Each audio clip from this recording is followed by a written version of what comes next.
Classes में आप सबका हार्दिक स्वागत है।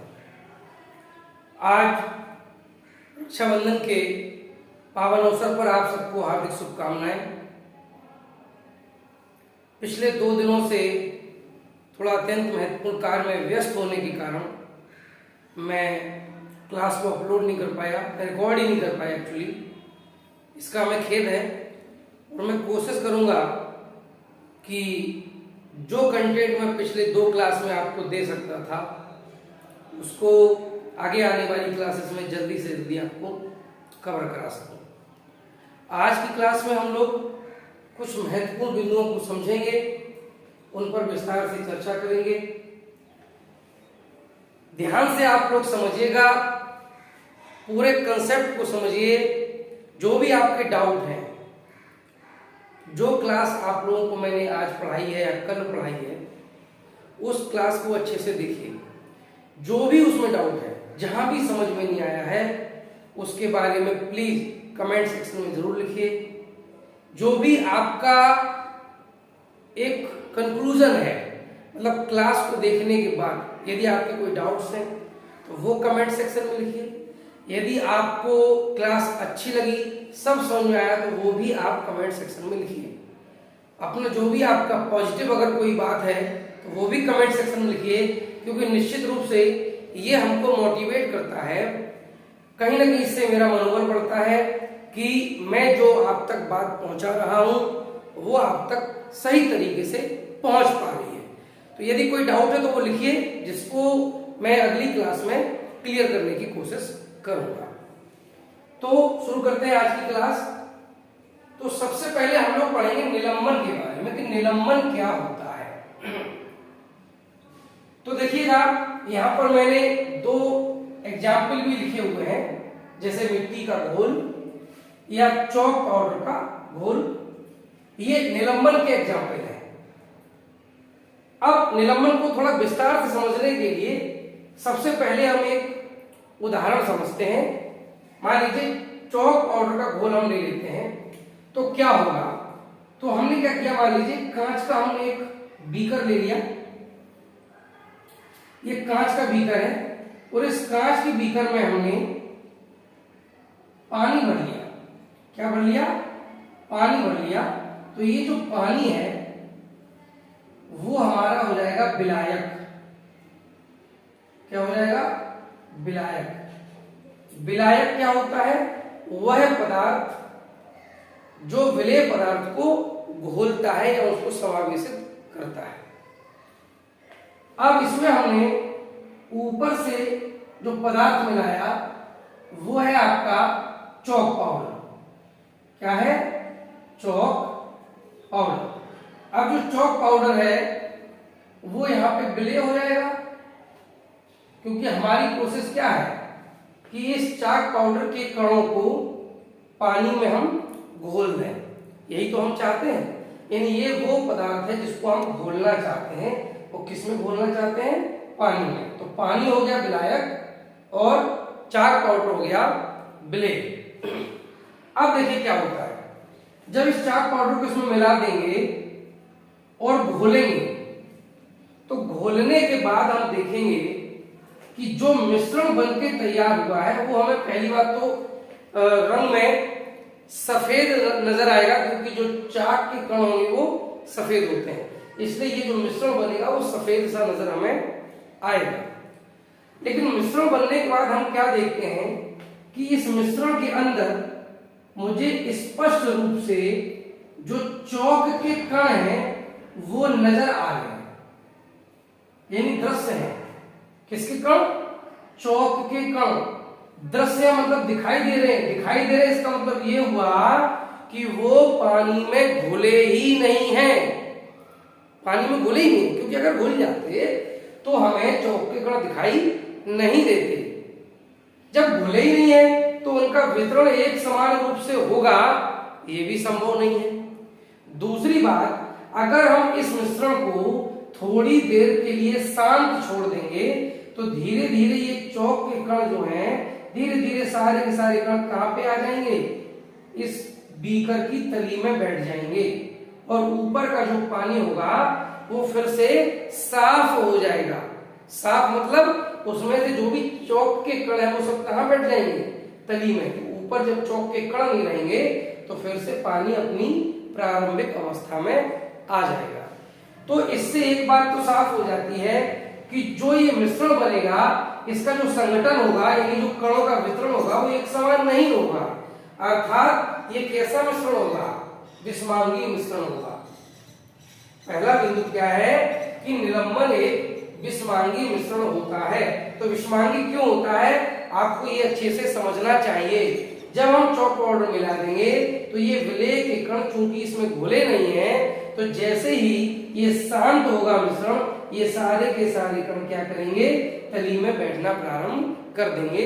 यानी जो मिश्रण का संगठन होगा हर जगह इसका जो कणों का वितरण होगा वो एक समान नहीं होगा। तो निलंबन एक विषमांगीय मिश्रण होता है। अब आगे दूसरा गुण इसका लिखा दृश्य कण। तो देखिए चूंकि इसमें हम किसको मिला रहे हैं, चाक पाउडर को मिला रहे हैं या मिट्टी के कणों को मिलाएंगे, किसी को मिलाएंगे, तो ये जो कण होते हैं यानी जो विलेय के कण होते हैं वो आकार में इतने बड़े होते हैं। देखिए होते तो सूक्ष्म हैं लेकिन सूक्ष्म में इतने बड़े होते हैं कि वो हमें आसानी से नग्न आंखों से दिखाई देते हैं। कब, इसमें पानी में मिलाने के बाद। तो जब हम पानी में चॉक पाउडर घोलते हैं उसके बाद भी हमें मिश्रण में चॉक पाउडर के या मिट्टी होती तो मिट्टी के कण स्पष्ट रूप से नजर आते हैं। तो जो निलंबन में कण होते हैं विलेय के वो हमें स्पष्ट रूप से नजर आते हैं, यानी दृश्य होते हैं। और दृश्य क्यों होते हैं, क्योंकि इनका आकार सूक्ष्म होता है लेकिन इतना सूक्ष्म नहीं होता कि वो हमें नग्न आंखों से दिखाई न दे। अब बात आती है टिंडल प्रभाव की, यानी जो निलंबन होता है उसमें टिंडल प्रभाव प्रदर्शित होता है। तो टिंडल प्रभाव क्या होता है, देखिए टिंडल प्रभाव के कई उदाहरण हैं जिन्हें हम दैनिक जीवन में आसानी से समझ सकते हैं। जैसे सबसे पहला उदाहरण आता है, मान लीजिए कोई कमरा है या कोई भी एक ऐसा स्थान है जहां पर अंधेरा सा रहता है, यानी प्रकाश वहां पर कम मात्रा में पहुंचता है। फिर यदि वहां पर कोई छोटी सी खिड़की होगी या उस कमरे में कोई छोटा सा छिद्र होगा जहां से सूर्य का प्रकाश आ सकता है, तो फिर आप देखेंगे कि जब सूर्य का प्रकाश उस कमरे में आता है तो हमें सूर्य के प्रकाश का मार्ग स्पष्ट रूप से नजर आता है। इसी को हम कहते हैं टिंडल प्रभाव। उस प्रकाश में आपको छोटे छोटे बहुत सारे कण चमकते हुए नजर आते हैं। जब आप देखेंगे तो आप वैसे देखेंगे हमें हवा में कोई भी कण नजर नहीं आते हैं, लेकिन क्या हवा में कण नहीं है, हवा में अनंत सूक्ष्म आकार के बहुत सारे छोटे बड़े कण मौजूद होते हैं, लेकिन वैसे मुझे दिखाई नहीं देते हैं। जैसे ही प्रकाश डाला जाता है, प्रकाश जब उन कणों पर पड़ता है तो प्रकाश का प्रकीर्णन होता है, यानी प्रकाश का उन कणों से टकराने के बाद परावर्तन होता है। वैसे समझिए जैसे ये कण है और ये प्रकाश की किरणें आ रही हैं, तो जब ये कणों से टकराती हैं तो टकरा के ये किरणें चारों तरफ क्या होता है, ऐसे फैलती हैं और इसी को कहते हैं प्रकाश का प्रकीर्णन, यानी प्रकाश का फैलना। तो इस स्थिति में कण क्या होगा, चमकेगा प्रकाश के परावर्तन के कारण। तो हमें छोटे छोटे कण चमकते हुए नजर आते हैं, इसी को कहते हैं टिंडल प्रभाव। तो जब हम बात करते हैं निलंबन की, तो निलंबन का जो घोल बन के तैयार किया है, यदि हम इसमें क्या करें, एक साइड से टॉर्च ऐसे जलाएं, एक साइड से टॉर्च की रोशनी हम इस पे डालेंगे तो हमें इसके अंदर साफ तौर पर ये सारे कण चमकते हुए नजर आएंगे, यानी प्रकाश फैलता हुआ नजर आएगा, प्रकाश का प्रकीर्णन हो रहा होगा। इसी को कहते हैं टिंडल। तो अब देखिए आप लिखा है छानन विधि, इसका तात्पर्य क्या हुआ।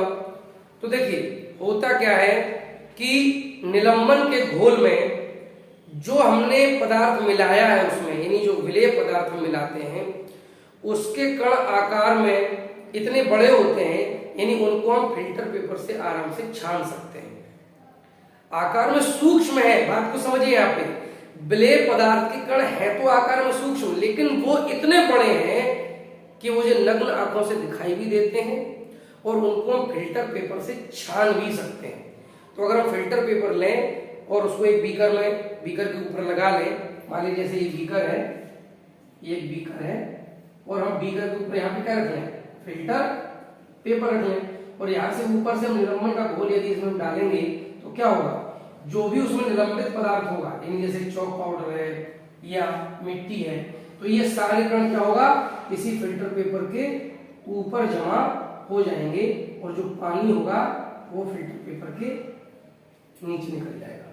तो हम क्षारण विधि द्वारा क्या कर सकते हैं, जो निलंबित घोल होता है उसमें से हम निलंबित पदार्थ को, यानी जो हम मिला रहे हैं उसको, और विलायक जो होता है, जो घोल बनाता है, जिसमें घोल बनाते हैं, उसको, दोनों पदार्थों को हम अलग अलग कर सकते हैं। तो इस प्रकार से निलंबन एक विषमांगी मिश्रण होता है जिसमें मिलाए गए पदार्थ के कण इतने आकार में बड़े होते हैं कि हमको नग्न आंखों से दिखाई देते हैं। ये टिंडल प्रभाव प्रदर्शित करते हैं। क्षारण विधि द्वारा हम निलंबित घोल में से निलंबित पदार्थ और जो आपका द्रव होता है उन दोनों को अलग कर सकते हैं, पृथक कर सकते हैं। चलिए अब बात करते हैं हम लोग कोलाइड की।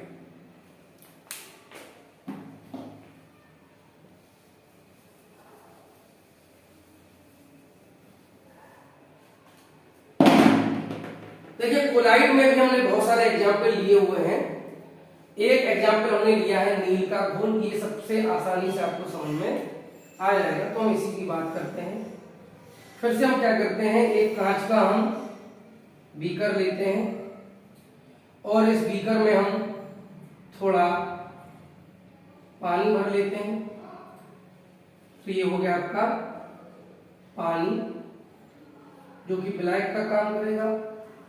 अब हम इस पानी में क्या करते हैं, स्याही की या नील की, नील भी एक स्याही जैसी होती है, तो नील की या स्याही की कुछ बूंदें हम इसमें डाल देंगे।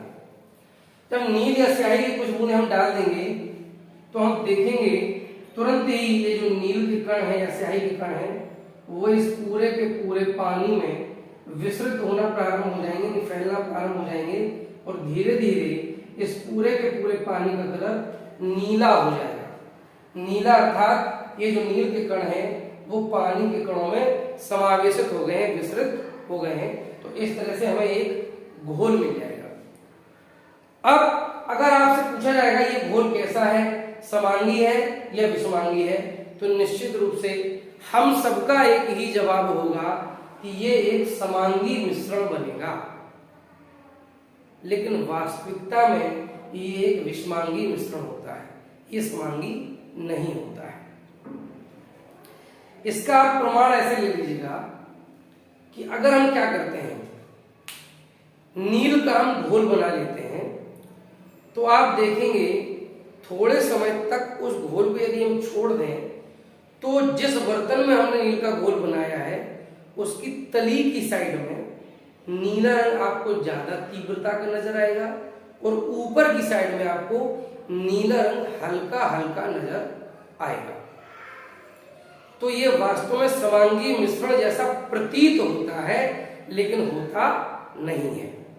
तो फिर ये हम सस्पेंशन यानी निलंबन क्यों नहीं कह सकते इसको? तो देखिए निलंबन में और इसमें एक अंतर है कि निलंबन के जो कण होते हैं वो इतने सूक्ष्म नहीं होते आकार में जो हमें नग्न आंखों से दिखाई न दे। इन निलंबन में जो पदार्थ हम मिलाते हैं उसके कण घोल बनने के बाद भी हमको स्पष्ट रूप से नजर आते हैं। लेकिन कोलाइड में सबसे बड़ी विशेषता ये होती है कि इसमें जो कण हम इसको घोल जब बना लेंगे तो इसके जो कण होंगे पदार्थ के, यानी नील के जो कण होंगे या स्याही के जो कण होंगे वो आपको स्पष्ट रूप से कण नजर नहीं आएंगे, वो घोल नजर आएगा जो नीले रंग का दिखाई देगा। तो ये निलंबन में और कोलाइड में ये अंतर है। क्या दोनों विषमांगी हैं, दोनों में टिंडल प्रभाव प्रदर्शित होता है, लेकिन जो निलंबन के कण है वो दृश्य है क्योंकि इनका आकार थोड़ा बड़ा होता है और जो कोलाइड के कण है वो अदृश्य है। क्यों? क्योंकि इसके जो कण होते हैं वो निलंबन के कणों की अपेक्षा आकार में सूक्ष्म होते हैं और इसीलिए आकार में सूक्ष्म होने के कारण ही हमें कोलाइड या कोलाइड विलेन भी कह सकते हो, हमें समांगी प्रतीत होता है जबकि ये विषमांगी मिश्रण होता है। इसमें भी क्या होगा, जब आप शांत अवस्था में घोल को छोड़ देंगे तो थोड़े समय बाद आपको दिखाई देगा कि संगठन जो होता है वो पूरा एक समान नहीं रहता है। हालांकि कुछ स्थितियों में ये परिवर्तन भी इतना कम होगा कि आपको लगेगा कि संगठन एक समान रहता है, लेकिन यदि आप बहुत सूक्ष्म स्तर पर देखेंगे तो ये विषमांगी मिश्रण होता है। तो कोलाइड एक विषमांगी मिश्रण होता है। इसके कण बहुत सूक्ष्म है, यानी है तो निलंबन के भी, लेकिन निलंबन से भी सूक्ष्म है कोलाइड के कण, और विलयन के कणों से बड़े हैं कोलाइड के कण। सबसे ज्यादा सूक्ष्म कण किसके हैं? विलयन के, उससे बड़े कोलाइड के, उससे भी बड़े निलंबन के, इसीलिए हमें ये दिखाई देते हैं। लेकिन ये बड़े होने के बावजूद भी ये इतने छोटे हैं कि हमको दिखाई नहीं देते हैं। अब तीसरी बात आती है टिंडल प्रभाव। तो अभी मैंने आपको बताया टिंडल प्रभाव क्या होता है। जब हमें प्रकाश का मार्ग नजर आए कणों के बीच से, कण चमकते हुए नजर आए, तो जो आपका कोलाइड होता है वो भी टिंडल प्रभाव को प्रदर्शित करता है। यानी अगर हम नील के घोल में या दूध का घोल, दूध जो होता है, दूध भी आपका कोलाइड होता है। अगर हम क्या करते हैं, मान लीजिए एक बीकर में पानी ले लेते हैं और उसमें थोड़ा हम दूध मिला देते हैं अच्छे से और इसको घोल देते हैं, तो वो आपका कोलाइड विलयन होगा, न कि विलयन होगा। तो जब आप किसी कोलाइड विलयन में क्या करेंगे, एक साइड से टॉर्च जलाएंगे और इस बीकर से होकर देखेंगे तो आपको अंदर ये दूध के जो कण है इनके बीच में प्रकाश स्पष्ट रूप से फैलता नजर आएगा। यानी प्रकाश का प्रकीर्णन हो रहा होगा इसके अंदर। तो ऐसा क्यों होता है? ये कण सूक्ष्म तो थे, लेकिन ये फिर भी इतने बड़े थे कि इन्होंने क्या कर दिया, प्रकाश का प्रकीर्णन कर दिया। अब यदि हम चाहते हैं कि कोलाइड विलयन में से जो पदार्थ हमने उसमें घोला है, जो विलय है, तो उसके कण अलग हो जाए और जो विलायक है उसके कण अलग हो जाए, तो क्या हम क्षालन विधि द्वारा ऐसा कर सकते हैं? तो इसका जवाब है नहीं कर सकते। कारण क्या है? क्षालन विधि के लिए जरूरी है कि जो पदार्थ में आपने मिलाया है उसके कण इतने बड़े हों कि वो फिल्टर पेपर से गुजर ना पाए, ये आवश्यक है। तो निलंबन में तो ये हो जाता है, लेकिन कोलाइड की स्थिति में क्या होता है, वो कण इतने सूक्ष्म होते हैं कि यदि फिल्टर पेपर से आप उन्हें छानने का प्रयास करेंगे तो वो सारे कण उस फिल्टर पेपर से होकर निकल जाएंगे। इन नील का घोल है, उससे आपने छाना तो पूरा घोल जो नीचे निकलेगा वो भी नील का घोल होगा। यानी आप नील के कणों को अलग नहीं कर सकते पानी से, ठीक है ना। तो फिर इसको अलग करने के क्या तरीका होता है? तो इसका तरीका होता है अपकेंद्रीकरण विधि।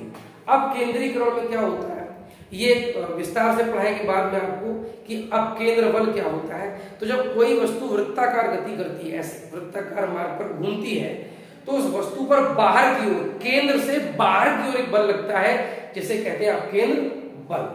और जो कण जितना ज्यादा भारी होता है, जिसका द्रव्यमान जितना ज्यादा होता है, उस पर उतना ही ज्यादा अपकेंद्र बल लगता है।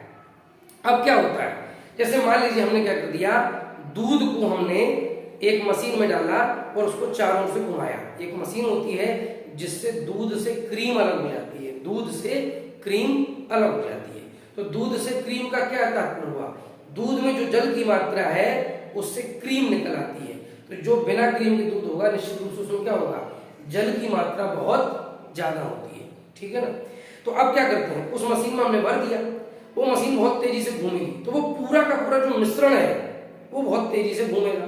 अब मिश्रण में क्या क्या है, पानी के भी कण है और क्रीम के कण है। क्रीम के कण होते हैं हल्के, तो उन पर जो बाहर की बल लगेगा वो कम लगेगा। जो पानी के कण होते हैं वो भारी होते हैं क्रीम के कणों की तुलना में, तो उन पर जो बाहर की ओर बल लगेगा वो ज्यादा लगेगा।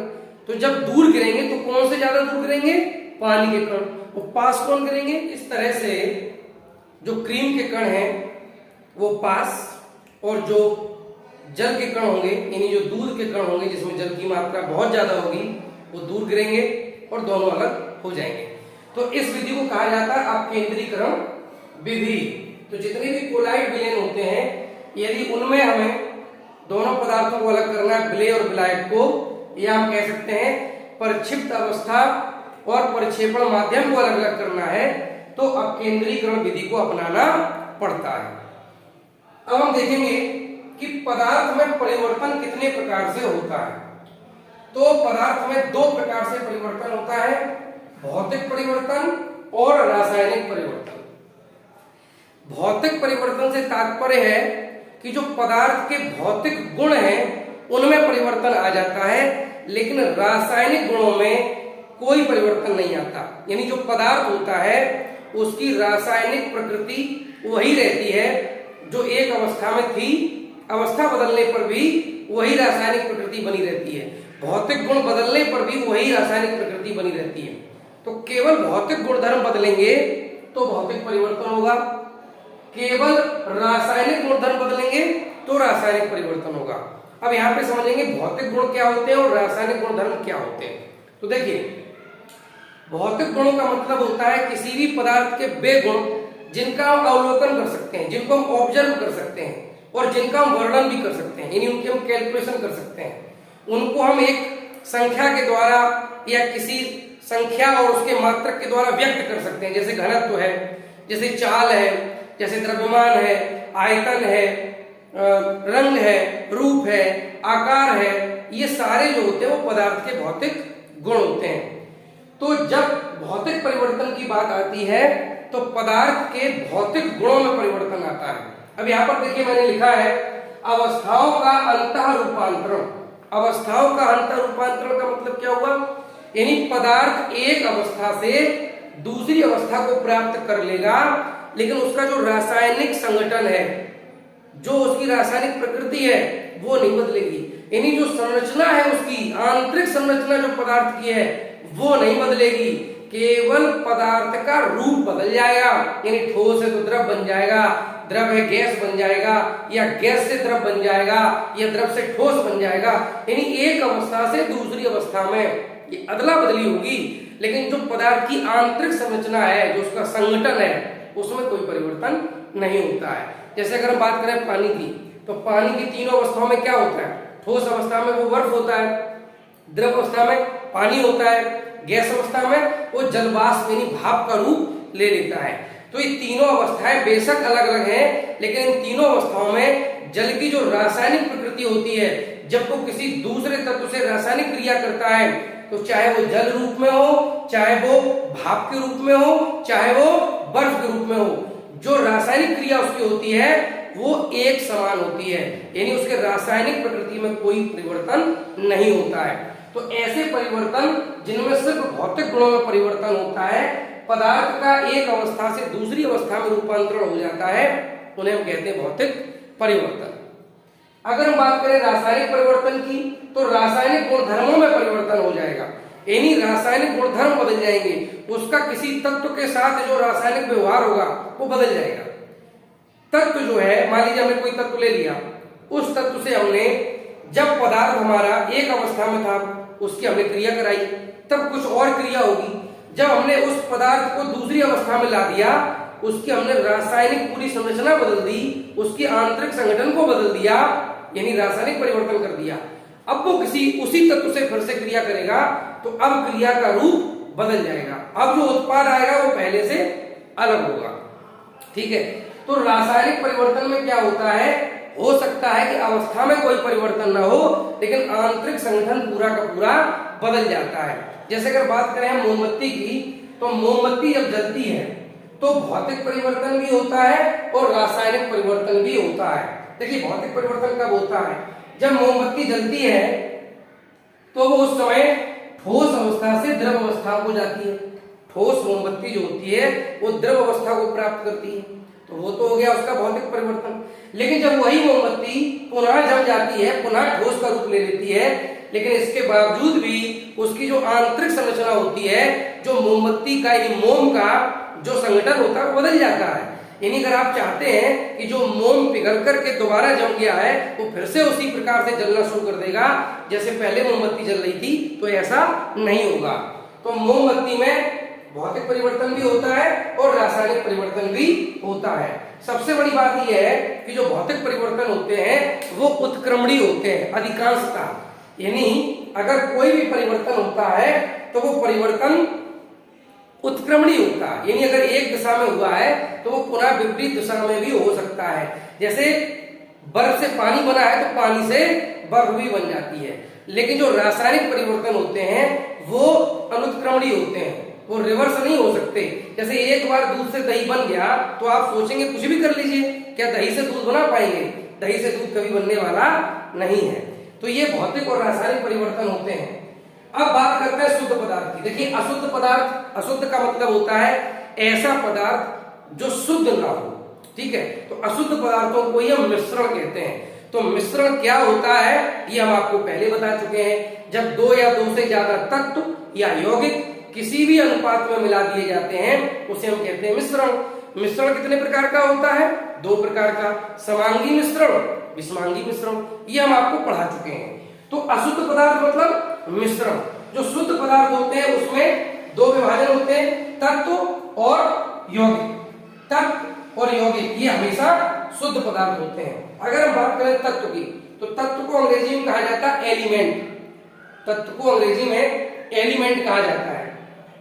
एलिमेंट शब्द का जो सबसे पहला प्रयोग है वो रॉबर्ट बॉयल ने किया था। कब? 1661 ईस्वी में। तो तत्व की अंग्रेजी एलिमेंट होती है, यानी हम ये भी कह सकते हैं कि तत्व का प्रथम प्रयोग रॉबर्ट बॉयल के द्वारा 1661 ईस्वी में किया गया था। यहाँ देखिए लिखा मूल पदार्थ। मूल पदार्थ से तात्पर्य क्या है? मूल पदार्थ से तात्पर्य है कि आप तत्व को किसी भी रासायनिक अभिक्रिया के द्वारा और घटकों में विभाजित नहीं कर सकते। यानी तत्व जो होता है वो किसी भी पदार्थ का सरलतम रूप होता है। सरलतम रूप माने अब उसको और घटकों में नहीं तोड़ा जा सकता। तत्व जैसे कॉपर है, तांबा है, तो तांबे का जो कोई पदार्थ मान लीजिए तांबा है, तांबे का टुकड़ा है, अब आप कोई भी रासायनिक अभिक्रिया करा लीजिए, क्या तांबे को आप और किसी दूसरे तत्वों में तोड़ सकते हैं? तत्व मतलब फिर से वही बात आती है कि तांबे को आप और पदार्थों में तोड़ सकते हैं, तो ऐसा संभव नहीं है। वो तो अपने आप में एक शुद्ध पदार्थ है, उसको और विभाजित नहीं किया जा सकता। क्यों? क्योंकि वो सरलतम अवस्था में है। तो तत्व की अगर हम परिभाषा की बात करें तो क्या कहेंगे? पदार्थ का वह सरलतम रूप जिसे किसी भी रासायनिक अभिक्रिया द्वारा और सरल घटकों में विभाजित नहीं किया जा सकता। घटक माने टुकड़े जिनसे मिलकर कोई चीज बनती है। तो तत्व जो होता है उसे आप किसी भी हालत में किसी भी प्रक्रिया के द्वारा और घटकों में विभाजित नहीं कर सकते। हम सब जानते हैं जो आवर्त सारणी हम लोग पढ़ते हैं वो किसके लिए बनी है? तत्वों के लिए बनी है। अब तक 100 से ऊपर यानी लगभग 125 के आसपास, 125 के आसपास तत्व खोजे गए हैं, जिनमें से लगभग 92 यानी 92 के आसपास एलिमेंट ऐसे हैं जो नेचुरल हैं यानी प्राकृतिक हैं। बाद बाकी कैसे हैं? मानव निर्मित हैं, यानी मनुष्यों ने ही प्रक्रियाओं के द्वारा या किसी और दूसरी रासायनिक प्रक्रिया के द्वारा नए नए तत्वों को बनाया हुआ है। तो 92 तत्व प्राकृतिक हैं, बाकी जो तत्व हैं वो आपके कृत्रिम है यानी मानव निर्मित है। ठीक है, तो ये तत्व है। जब दो या दो से ज्यादा तत्वों को हम एक निश्चित अनुपात में, देखिए ये बहुत महत्वपूर्ण बात है, जब दो या दो से ज्यादा तत्वों को हम एक निश्चित अनुपात में रासायनिक रूप से संयोजित करते हैं, दो या दो से ज्यादा तत्वों को एक निश्चित अनुपात में जब रासायनिक रूप से संयोजित करते हैं तो ऐसे संयोजन को हम कहते हैं यौगिक। तो यौगिक जो होते हैं उनमें दो या दो से ज्यादा तत्व होते हैं। इसका मतलब हुआ कि अगर हम यौगिकों को रासायनिक प्रक्रिया के द्वारा, किसी रासायनिक अभिक्रिया के द्वारा हम घटकों में तोड़ना चाहें तो क्या टूट जाएंगे? बिल्कुल टूट जाएंगे। यानी जैसे यौगिक है आपका सोडियम क्लोराइड NaCl, तो यदि हम सोचें कि इसको सोडियम और क्लोरीन में अलग अलग तोड़ दीजिए तो क्या संभव है? संभव है। NaCl अगर हम विद्युत अपघटन कर देंगे तो विद्युत अपघटन में क्या होगा? एक आपकी क्षण जो होगी वो धनावेशित होगी, एनोड होगी, एक क्षण जो होगी वो ऋणावेशित होगी। जब इनको हाई वोल्टेज देंगे, हाई करंट देंगे हम, तो अगर इसमें हम क्या भर दें? NaCl का विलयन भर दें तो इसमें जो Na+ आयन होगा, सोडियम आयन होगा, वो कहां जाएगा? कैथोड के पास। जो क्लोराइड आयन होगा वो कहां जाएगा? एनोड के पास। तो इस तरीके से दोनों जो इलेक्ट्रोड है इसमें, इन इलेक्ट्रोडों पर ये सोडियम और क्लोराइड के आयन जमा हो जाएंगे, तो हम अलग सोडियम और क्लोरीन प्राप्त कर सकते हैं। तो जो यौगिक होते हैं उनको हम रासायनिक अभिक्रिया के द्वारा उनके तत्वों में विभाजित कर सकते हैं, लेकिन तत्व जो होता है वो पदार्थ का सरलतम रूप होता है, मूल रूप होता है, वो किसी से मिलकर बना नहीं है, तो उसको तोड़ा कैसे जाएगा? क्लियर? तो ये बात हो गई तत्व की। और अब हम देखेंगे कि तत्वों को कितने वर्गों में बांटा जाता है। तो जो तत्व होते हैं वो 3 वर्गों में विभाजित होते हैं: धातु, अधातु और उपधातु। धातु, अधातु और उपधातु। अब धातुएं क्या होती हैं? तो देखिए ये एक अलग विषय हम आपको बाद में पढ़ाएंगे कि ऐसे तत्व जिनमें इलेक्ट्रॉनों को त्यागने की प्रवृत्ति ज्यादा होती है वो धातु होते हैं, और ऐसे तत्व जिनमें इलेक्ट्रॉनों को ग्रहण करने की प्रवृत्ति ज्यादा होती है वो अधातु होते हैं। और इन दोनों के बीच में जितने भी तत्व आते हैं, यानी जो कभी कभी धातु के जैसे और कभी कभी अधातु के जैसे व्यवहार कर जाते हैं, वो आपके उपधातु कहलाते हैं। ठीक है, तो जो धातुएं होती हैं उनमें कुछ गुण है जो पाए जाते हैं, और उन गुणों के आधार पर हम कह सकते हैं कि ये तत्व जो है वो धातु है और ये जो तत्व है वो अधातु है। जैसे बात करते हैं कि धातुओं के बारे में, तो ये चमकीली होती हैं। सबसे बड़ी विशेषता ये है कि जितनी भी धातुएं होती हैं मोस्टली वो चमकीली होती हैं। ये तो पीले रंग की होंगी, या जैसे सिल्वर होता है चांदी जैसे चमकने वाली, उस तरीके की होंगी। ये ताप की भी सुचालक होती हैं और विद्युत की भी सुचालक होती हैं। यानी जो धातुएं होती हैं उनको अगर हम गर्म करें तो वो आसानी से गर्म भी हो जाती है, एक भाग से दूसरे भाग में ऊष्मा ट्रांसफर हो जाती है और करंट भी आ जाता है। यानी ऊष्मा की भी सुचालक, ताप की भी सुचालक और विद्युत की भी सुचालक। तीसरी बात है तन्य, यानी जो धातुएं होती हैं यदि उनको हम खींचें, मान लीजिए पतला सा उनका तार बना लिया और हम दोनों सिरों को पकड़कर खींचें तो उनको हम खींच सकते हैं, खींच करके हम उस तार की लंबाई को बढ़ा सकते हैं। फिर एक गुण है आघात वर्धनी। वर्धन माने होता है बढ़ जाना, आघात माने चोट करना। यानी अगर हम ऐसे ऐसे हथौड़े से पीटेंगे, कोई चादर बनाएंगे और उस चादर पे ऐसे ऐसे हथौड़ा मारेंगे तो धीरे धीरे क्या होगा, वो चादर और ज्यादा पतली हो जाएगी और फैल जाएगी। तो जो धातुएं होती हैं वो आघात वर्धनी होती हैं। प्रतिध्वनि पूर्ण, ध्वनि की प्रतिध्वनि, बोलते हैं वो ध्वनि है, जब वो टकराती है किसी पदार्थ से तो वो गूंजती है, उसे हम प्रतिध्वनि कहते हैं। जैसे कि ये कमरा हमारा खाली है बिल्कुल, तो यहाँ पे भी थोड़ा इको होता है, आवाज थोड़ी सी गूंजती है। अभी जब इस कमरे में थोड़ा सामान आ जाएगा तो फिर यहाँ ये गूंजने वाली समस्या बंद हो जाएगी। तो जो धातुएं होती हैं वो प्रतिध्वनि पूर्ण होती हैं। जैसे आप देखते हैं, जैसे हम लोग मंदिर जाते हैं तो मंदिर में हम लोग क्या बजाते हैं, घंटा। ऐसे उसका जो घंटा होता है फिर वो बजा देते हैं टन, तो कितनी देर तक टन ऐसे क्यों होता रहता है, क्योंकि वो किसका बना है, धातु का बना है। और धातु जो होती है एक बार ध्वनि पैदा करोगे तो प्रतिध्वनि इन वहां से टकराने के बाद ध्वनि निकलेगी।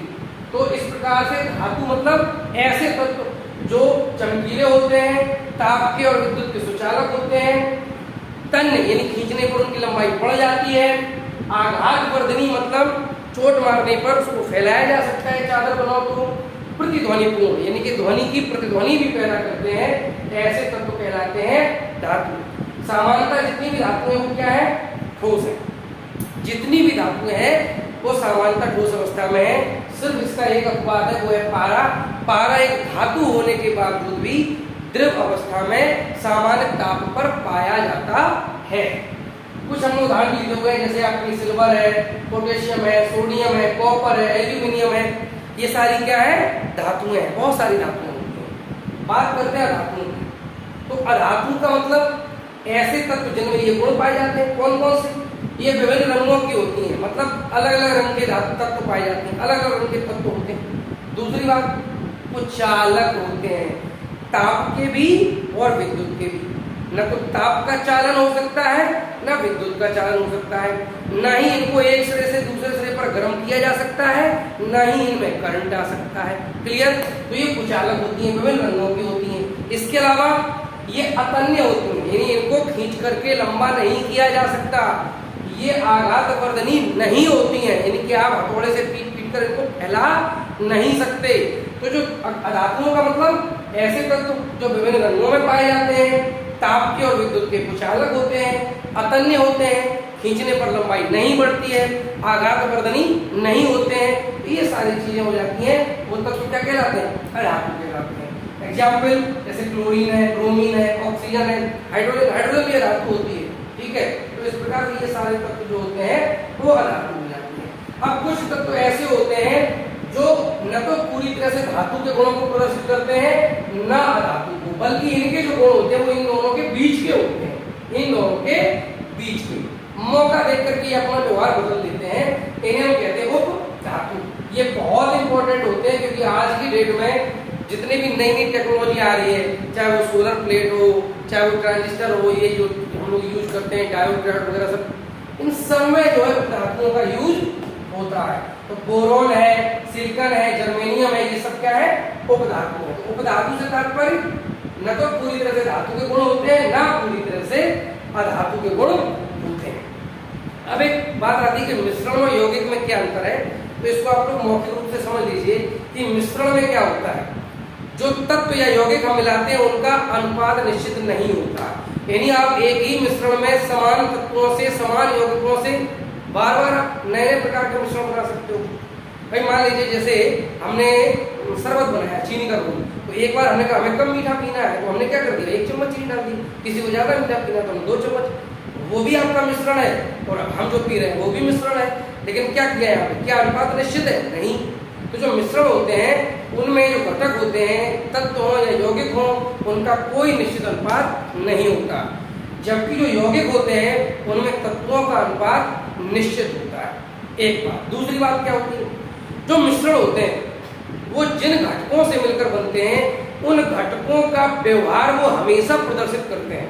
जैसे मैंने शरबत बनाया, तो शरबत में मैंने चीनी मिलाई, तो चीनी का गुण क्या है, मीठा होना, तो शरबत मिठाई का गुण प्रदर्शित करेगा, वो हमेशा मीठा रहेगा, उसको पिएंगे तो मिठास आएगी आएगी। यानी जो भी घटक मिलाए हैं उन घटकों का जो भी व्यवहार होगा वो व्यवहार उस मिश्रण में प्रदर्शित होगा।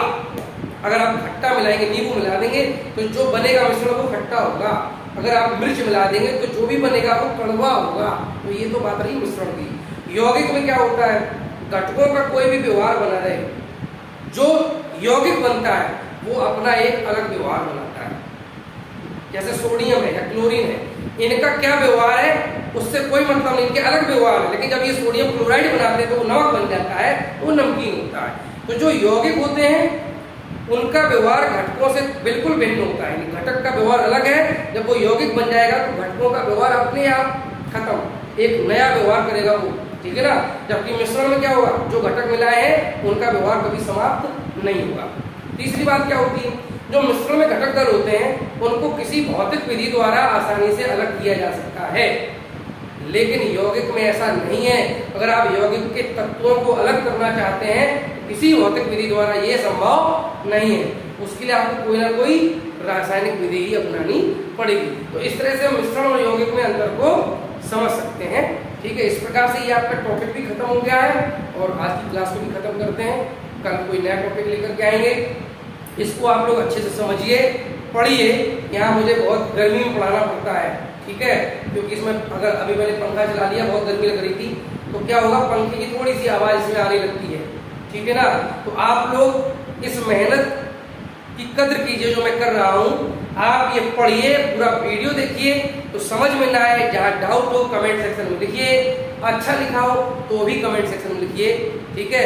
और अपने साथ के लोगों को आप लोग सजेस्ट कीजिए, शेयर कीजिए, सब्सक्राइब करिए, करवाइए, लाइक कीजिए। धन्यवाद।